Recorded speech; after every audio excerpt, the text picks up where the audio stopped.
মদন বলতো ইতিহাস কাকে বলে? স্যার আমি প্রথম টুক পারি না, শেষের টুক পারি। মদন শেষের টুকুই বল। স্যার তাকে ইতিহাসই বলে।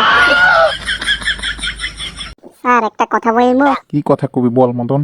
স্যার আমার না বলতে খুব লজ্জা করছে। লজ্জার কি আছে মদন, বলো। স্যার আস্তে বলবো না জোরে বলবো? আরে মদন জোরেই বল, সবাই শুনুক। স্যার কথাটা হচ্ছে আপনার প্যান্টের চেন খোলা। আচ্ছা মদন বলো তো, বাংলাদেশে মোট জনসংখ্যা কত এখন? স্যার এ তো সোজা হিসাব, 32 কোটি। মদন কিভাবে সম্ভব?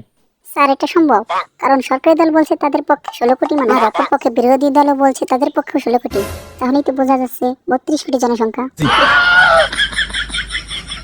আচ্ছা মদন বলো তো, কাল কত প্রকার? স্যার এটা তো একেবারে সোজা, কাল 6 প্রকার। আচ্ছা মদন বলো তো কি কি? স্যার সকাল, বিকাল, আগামীকাল, রাত্রিকাল, ইহকাল, পরকাল। মদন আরো একটা কাল বাদ পড়েছে, এখন তোকে দেখাবো। হারামজাদা, তোকে মারতে মারতে তোর শরীর থেকে মাংস ফেলে দেওয়ার পরে যা থাকবে তাকে বলে কঙ্কাল।